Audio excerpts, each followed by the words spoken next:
Good morning, everyone. Bonjour tout le monde. I just want to start by thanking folks who are joining for being flexible with us as we adapt our presentations to, again, a more appropriate style for this time that we're in. And I particularly want to thank, on behalf of our entire group, the Action Canada staff who've done tireless work to help us be able to present these projects still and coordinating this effort for the online conference. So thank you so much.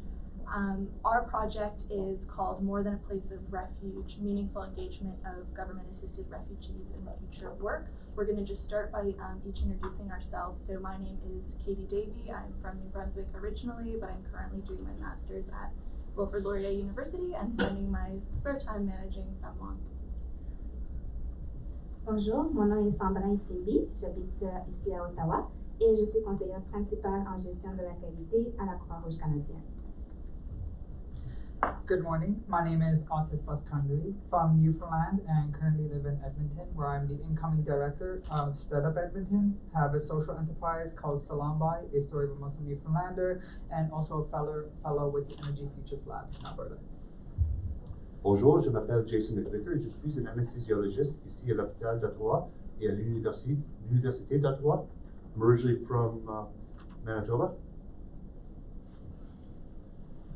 Hi everyone, my name is Jonathan Williams. I'm originally from Nova Scotia, currently working in Toronto as the Vice President and Director of Research and Higher Education Strategy Associates. Bonjour, my name is Flatt. I live in Toronto and I'm the Vice President of Corporate Strategy and Planning at Allied REIT, a commercial real estate development company. We're going to actually begin our presentation by testing the technology and showing a video. Right. Meet Farid, a government-assisted refugee, forced to leave his home and job in Syria.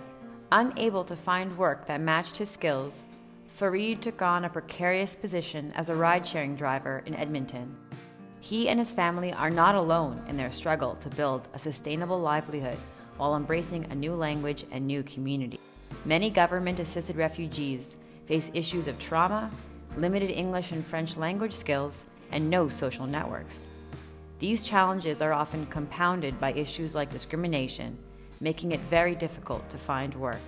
It can take government-assisted refugees 10 years to earn an annual income of $32,000, with 85% of jobs being filled through who you know.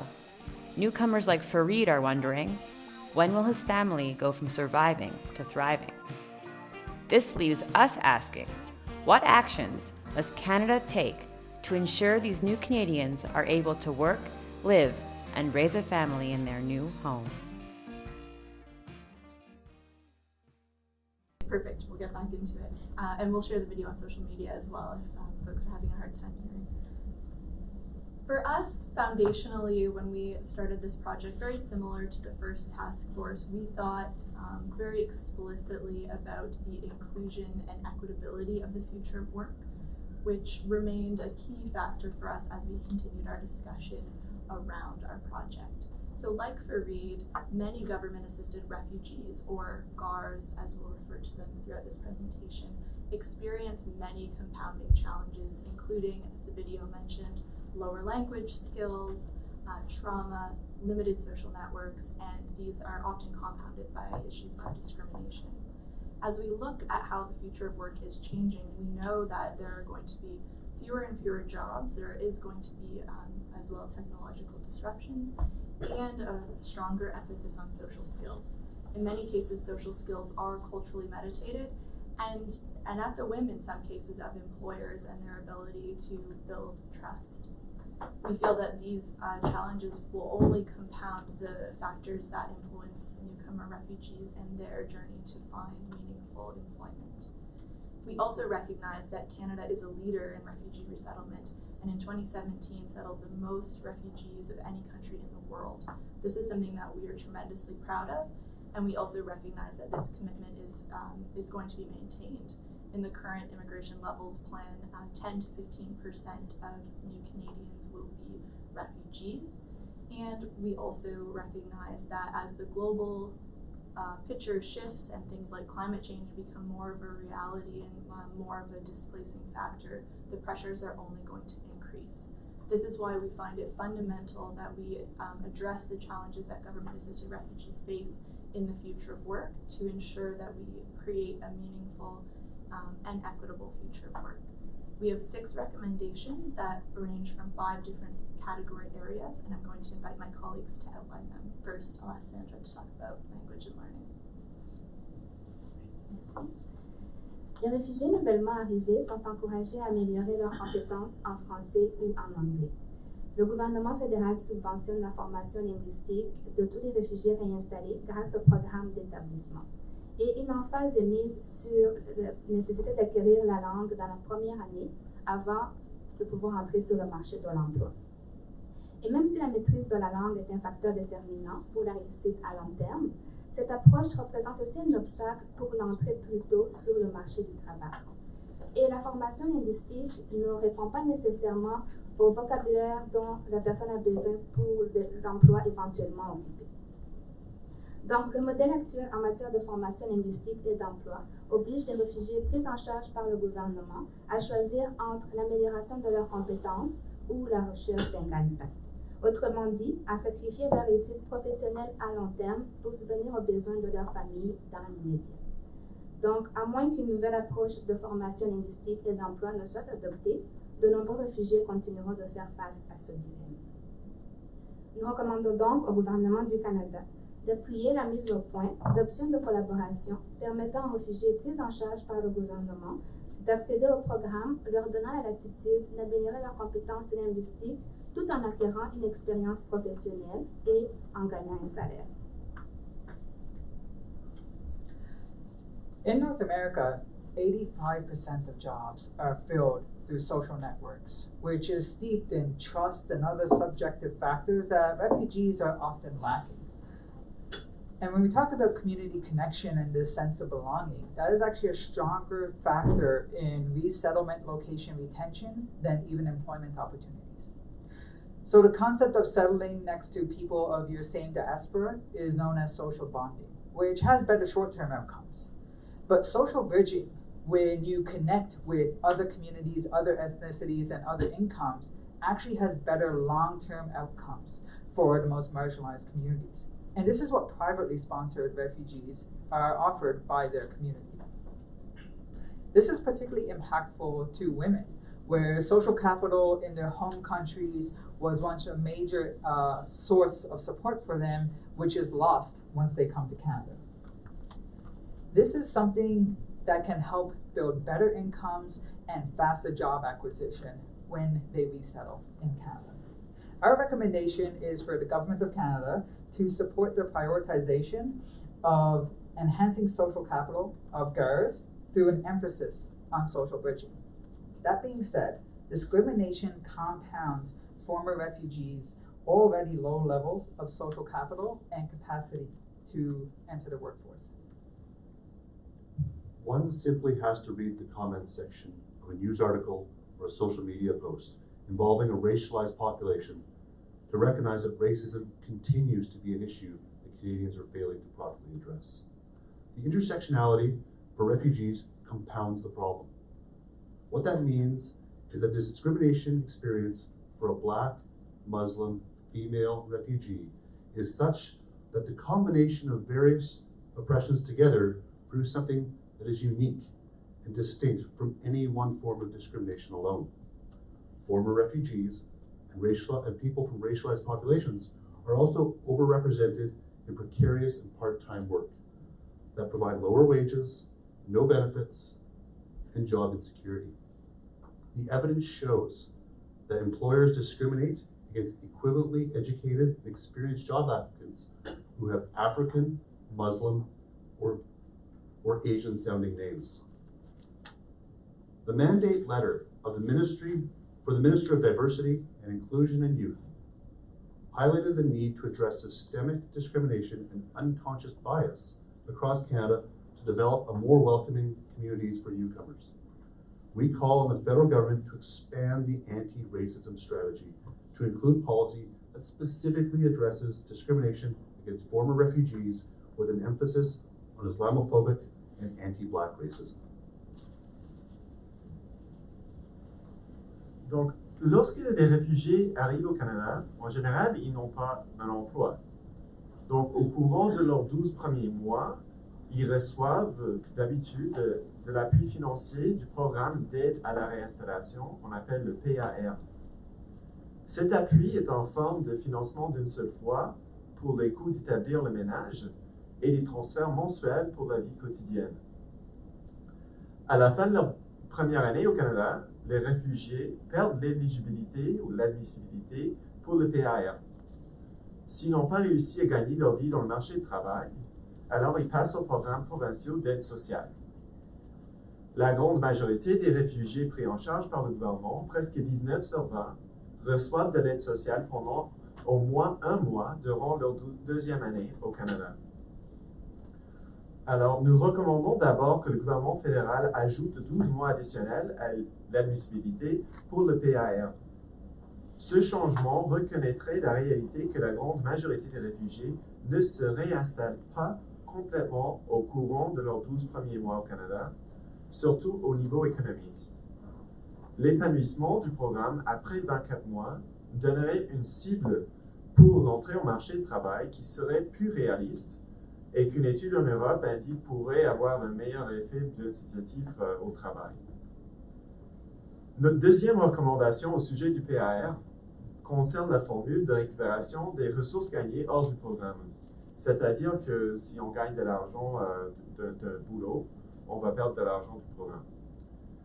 Et donc, actuellement, les récipiendaires du PAR peuvent gagner jusqu'à la moitié du montant d'aide qu'ils reçoivent sans aucune récupération, sans redonner de l'argent au programme. Mais par la suite, s'ils gagnent plus d'argent, la récupération est de 100% de l'argent gagné. Ce qui fait que les récipiendaires perdent tout intérêt à gagner de l'argent de l'emploi après un certain point, ce qui est contraire à l'intérêt du public, à ce que les réfugiés fassent une bonne transition à l'emploi bien rémunéré. Nous recommandons alors que le gouvernement fédéral réduise le taux de récupération à ce niveau-là à 50%. En combinaison, ces recommandations créeraient une échelle décroissante d'appui pour enfin arriver aux mêmes appuis qui sont disponibles aux autres Canadiens. Et en ce faisant, établirait des forts incitatifs au travail rémunéré et permettrait aux familles de réfugiés d'échapper beaucoup plus facilement à la pauvreté.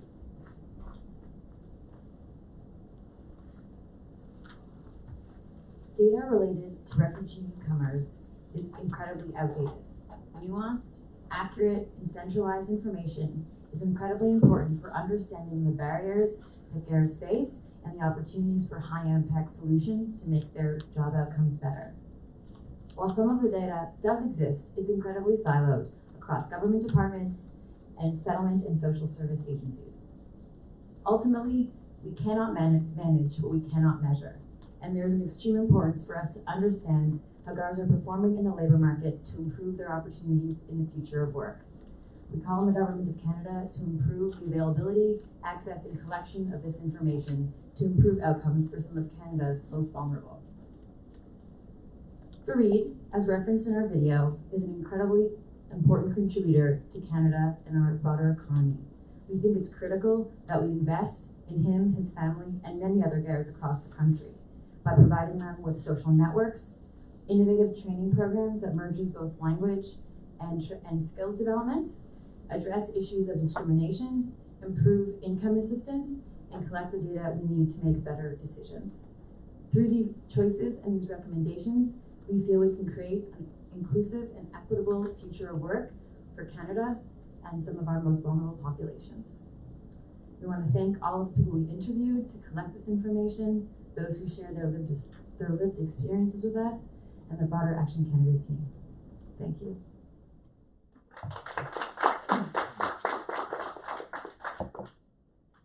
We're going to switch to Slido questions again, but I think there is at least one question here in the audience. There's a mic over there on the table.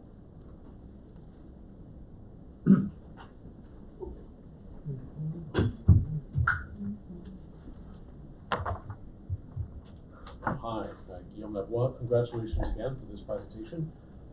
Maybe a typical reflex is that given that so many levels of government and various jurisdictions are actually involved in either providing services or producing data, what would you see as one of the challenges in making sure that this is a coordinated strategy for this to be more efficient?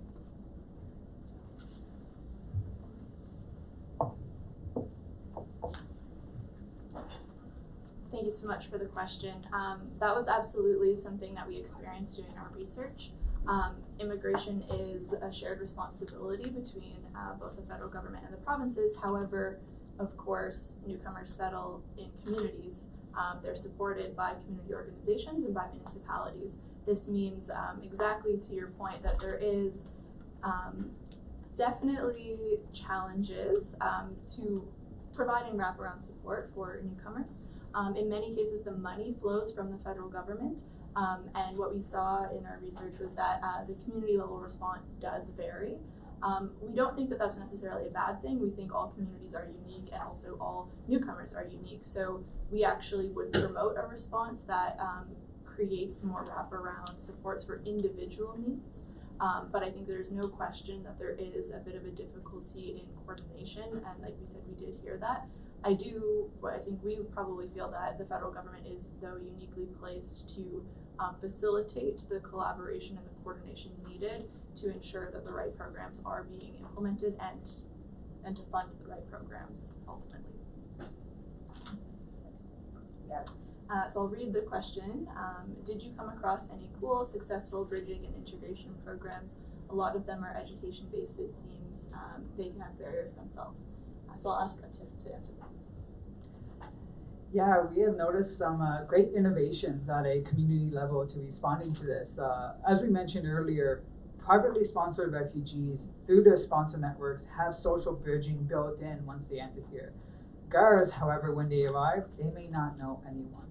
But there are interesting programs like the Together Project based out of Toronto, which is what they do is specifically focus on government-assisted refugees and through volunteer networks trying to offer them a similar set of social supports and connections into communities that privately sponsored refugees have. So that was a very interesting program that we saw, and we think that there should be more programs like that that try to build out those social bridging opportunities for government-assisted refugees. So the next question is, the GAR represent a small number of total newcomers, and many newcomers face similar issues. Why focus on them and not all newcomers or all refugees? Thanks so much for the question, and this is absolutely something we did discuss. I'll draw your attention to our report if you have the chance to look through it. We do outline the very specific challenges that GARs face, not to say that other newcomers or all refugees do not also face some of these challenges, but based on our research, the challenges that GARs specifically face, compounded by additional barriers, as you mentioned, like discrimination or other intersectional factors, we felt that it was important to, although the total number is small, as you mentioned, it was important to address those factors overall. We also think that successfully implementing our recommendations can have both a learning opportunity when the programs are successful, that could be expanded to broader populations of newcomers and other groups of refugees. And actually, if I may add, one thing that we noticed as we went out and engaging with resettlement organizations is, for example, there'd be programs out there that would be the broad swath of newcomers. So you'd have the same program that would be connected to an economic immigrant, which would be offered to a government-assisted refugee. Whereas government-assisted refugees, the reason that they're entitled to that is they come in as being found as having the most humanitarian needs, typically have lower levels of education, more trauma issues, health issues, and many other compounding factors. So that's actually one of the reasons we decided to really focus in on GARs.